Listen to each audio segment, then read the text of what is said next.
Olá pessoal, mais um vídeo onde a gente vai estar respondendo algumas perguntas do Revalida. Dessa vez a gente continua com o tema de cardiologia, assim como foi no vídeo passado, onde eu respondi duas perguntas desse tema. Num vídeo anterior a esse eu tinha respondido sobre sífilis, né? E se vocês quiserem acessar, vai ter um card passando com a playlist desses vídeos. Hoje a gente vai fazer duas questões e as duas têm eletrocardiograma. Então, se você se interessa nesse assunto, fica até o final do vídeo. Meu nome é Christian Morato, eu sou médico e você está vendo mais um vídeo do quadro Revalidando. Antes da gente continuar o vídeo, eu te convido a se inscrever no canal, ativar o sininho de notificações, deixar o seu like e comentário ali embaixo que é muito importante para o crescimento do canal. Além disso, não se esquece que tem um botãozinho compartilhar ali embaixo que permite você compartilhar esse vídeo em qualquer rede social, inclusive no WhatsApp. Vamos para nossa primeira questão, pessoal. Um homem com 52 anos de idade, hipertenso, em uso de amlodipina, né, que é um medicamento bloqueador de canal de cálcio, procura a unidade de pronto atendimento com dor torácica anterior esquerda e irradiando para epigastro, dado muito importante, né, em aperto de intensidade 8/10, com início súbito a cerca de 1 hora após a refeição. Ao exame encontra-se ansioso e sudoreico, pressão arterial 100/60, frequência cardíaca 72 batimentos por minuto, frequência respiratória 24, sem outros achados no exame físico. Foi realizado um eletrocardiograma, cujo resultado é apresentado a seguir. Antes da gente olhar um pouquinho o eletro e continuar a nossa questão, eu quero destacar alguns dados importantes aqui da nossa questão. Ó, a gente tem uma pressão arterial diminuída, certo? Então o paciente se encontra hipotenso, o nosso paciente já é um paciente cardiopata, então ele já faz uso de amlodipina. O nosso paciente encontra-se, né, com essa dor torácica esquerda irradiando para epigastro em formato de aperto e bem forte. E o início foi súbito, né? Dado importante, início súbito. Bem característico de infarto agudo do miocárdio, certo? E a nossa frequência cardíaca tá dentro dos parâmetros normais, ele tá um pouquinho taquipneico, né? Então a frequência respiratória dele se encontra elevada. No eletrocardiograma desse paciente, a gente percebe que ele se encontra em ritmo um pouco irregular, né? A gente começa, se a gente for olhar aqui para o nosso eletrocardiograma, se a gente for olhar aqui para o nosso D2 longo, a gente percebe que a distância entre SR e R é diferente da distância entre esse R e esse R, né? Então o paciente começou a aumentar a frequência cardíaca lá no final do eletrocardiograma, certo? Então ele está começando a ter um aumento de frequência cardíaca, mas tudo bem. Olhando por cima, parece ainda que o ritmo dele se encontra regular, tá? Não parece que ele tem algum tipo de extrasístole, alguma coisa assim. Mas se a gente for olhar como a regra tem que ser, né? Como a gente tem que olhar o eletrocardiograma, e eu sempre falo isso nos meus cursos de fisiologia cardiovascular, a gente tem que olhar sempre o D1, o D2 e o nosso AVF para a gente ver se o paciente está em ritmo sinusal, ou seja, se quem está comandando o ritmo é o nó sinusal mesmo. Todas elas têm que ter uma onda P precedendo o QRS e essa onda P tem que ser positiva. A gente percebe essa onda P precedendo o QRS positiva, perfeito. Se a gente quiser confirmar, a gente vai para o AVR. Nesse AVR a gente tem que encontrar uma onda P negativa. Perfeito, a gente encontra nossa onda P negativa. Se eu quiser realmente confirmar se é um ritmo sinusal, eu vou para V1 e eu percebo uma onda que ela é sinusoidal, né? Mínimo sinusoidal ou plus minus, né? Como algumas pessoas conhecem, que é aquela onda que começa positiva. Se eu der um zoom bem grande aqui para vocês conseguem ver, ó. Ela começa positiva, então ela vai um pouquinho para cima e depois ela desce e aí ela segue a linha de base, né? Então isso é uma onda plus minus. Eu vou apagar e vou dar uma distanciada só por causa da qualidade, para vocês perceberem. Olha só, ela é uma onda que começa positiva, depois faz a sua negatividade, né? Uma ondinha em S. Então é um ritmo sinusal perfeito. E o que chama atenção nesse eletrocardiograma, pessoal? Eu quero que vocês prestem atenção bastante nesse D2 e nesse D3 aqui. Quando a gente olha para essas duas derivações, a gente percebe um pequeno supradesnivelamento do segmento ST, né? Parece que ele tá um pouquinho para cima. Essa partezinha aqui era para estar sob a linha de base e depois fazer a onda T. Só que a gente tá vendo essa região do ST supradesnivelada, certo? Ela tá para cima. Isso não parece muito característico de infarto agudo do miocárdio, porque quando a gente tem um ST que é côncavo para cima, ou seja, ele faz isso aqui, ó. Isso é mais característico de pericardite, beleza? No entanto, o quadro do paciente é evidente de ser infarto agudo do miocárdio. Pode ser, então, um infarto com infradesnivelamento, que a gente conhece como infarto agudo do miocárdio sem supradesnivelamento do segmento ST, né? Pode ser isso. Onde que a gente poderia encontrar isso aqui? Quando a gente olha em V1,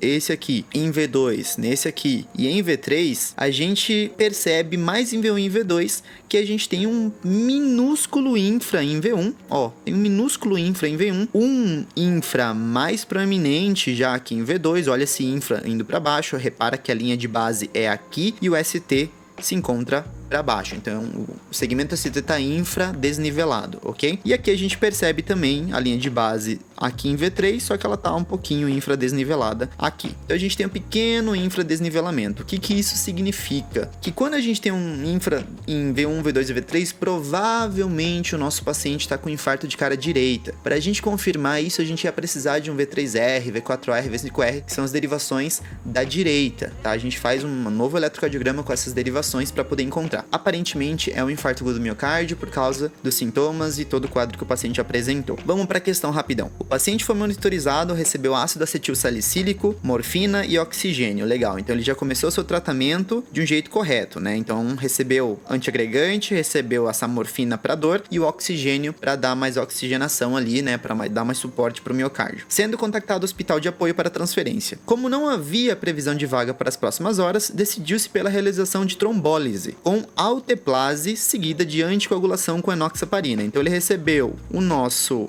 anticoagulante, que é a enoxa, e recebeu já um trombolítico. A pressão arterial manteve-se em 100%, assim como estava quando ele ingressou. A conduta a ser adotada nesse caso é a administração do quê? Aí vem as alternativas. A. Losartana por via oral. B. Clopidogrel por via oral, metoprolol por via endovenosa seria a alternativa C, e D. Nitroglicerina por via endovenosa. A nossa resposta, pessoal, é muito simples aqui nesse caso. Olhem só o seguinte, vocês viram que o paciente, desde o momento do ingresso, ele tá com uma pressão arterial de 100 por 60 e agora ele se encontra novamente com a pressão arterial de 100 por 60. Logo, a gente não precisa da losartana, que é um antagonista do receptor de angiotensina 2, é um antihipertensivo. A gente não precisa também dar um metoprolol, que é um beta-bloqueador. Tá, então nada de losartana nem metoprolol, certo? Porque eles iam baixar a pressão e a gente não precisa diminuir a pressão. E a nitroglicerina, ela também tem efeito baixando a pressão arterial, né? Pelo seu efeito vasodilatador central. Então, o que a gente tem que fazer aqui, a gente não pode esquecer, é que em quadro de infarto agudo do miocárdio, o paciente precisa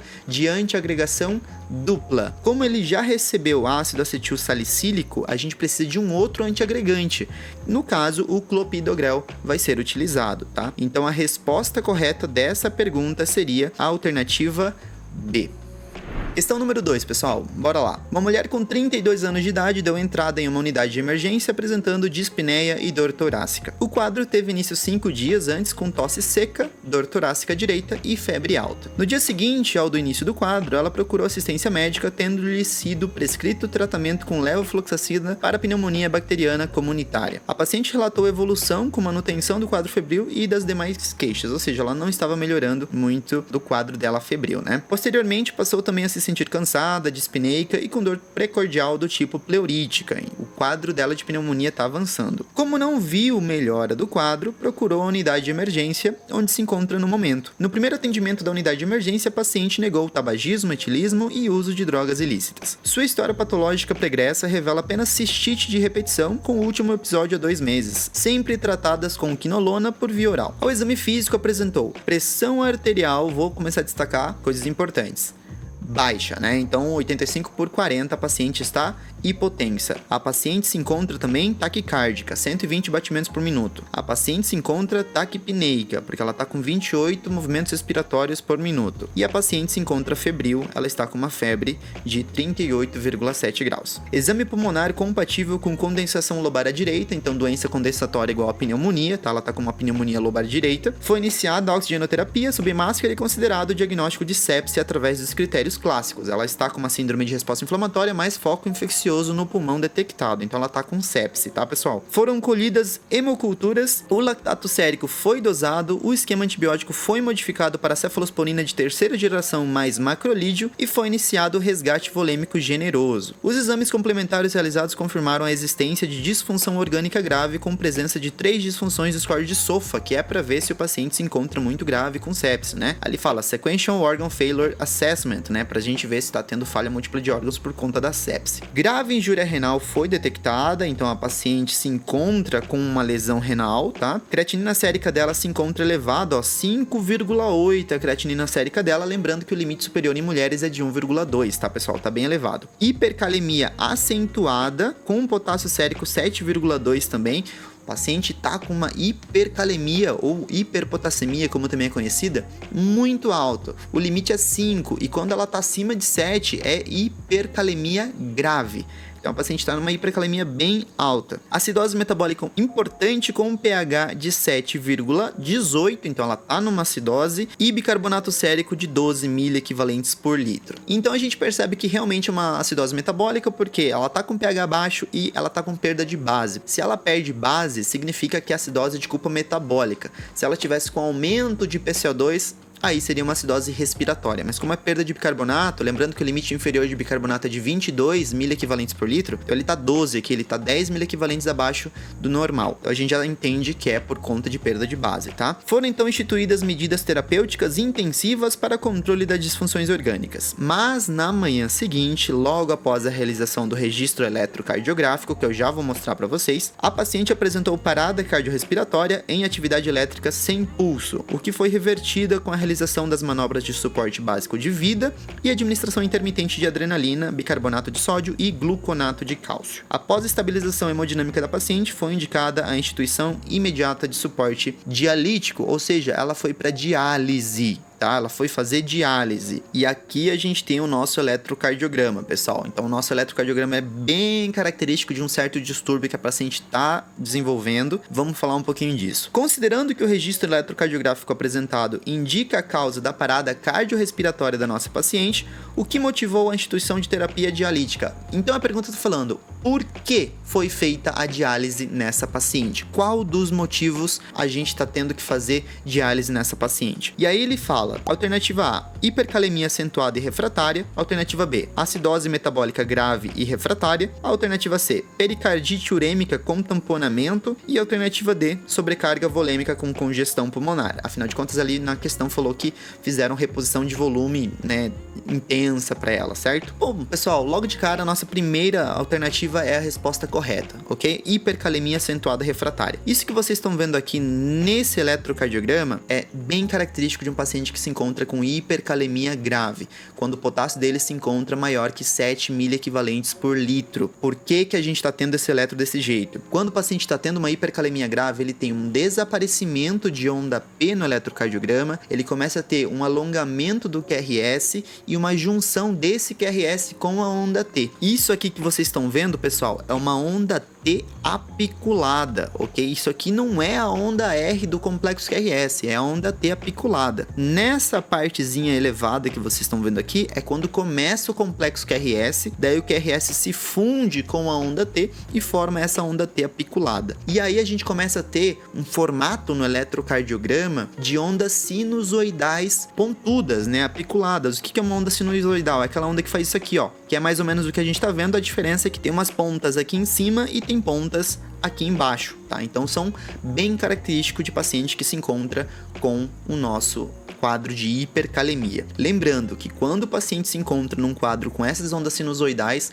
ele já está quase num quadro de parada. Por isso, lá em cima foi dito que ela ficou em atividade elétrica, porém sem pulso. Então ela já está num quadro bem severo, por isso ela precisou de todas essas manobras de reanimação de suporte de vida. Então a nossa resposta é a alternativa A. Ela precisou fazer a diálise para retirar esse excesso de potássio que ela tinha dentro do plasma dela. A culpa não é da acidose metabólica, porque a gente não precisa sempre mandar um paciente com acidose 7,18 para diálise. A gente não tem nada de pericardite com tamponamento aqui e não tem nada a ver com sobrecarga de volume também, tá? Ela não tá com esse eletrocardiograma por sobrecarga de volume, tá? Esse eletrocardiograma não vai aparecer por a gente passar muito soro. No máximo, a gente ia ter um edema agudo de pulmão por exagerar na passagem de soro da paciente. Então é isso, eu espero que vocês tenham gostado do vídeo. Não se esqueçam de compartilhar esse vídeo, que é muito importante, e de deixar o seu like, como eu sempre falo. Eu vou ficando por aqui, não se esqueçam de seguir minhas redes sociais. Conhecimento é poder. Até mais. Tchau.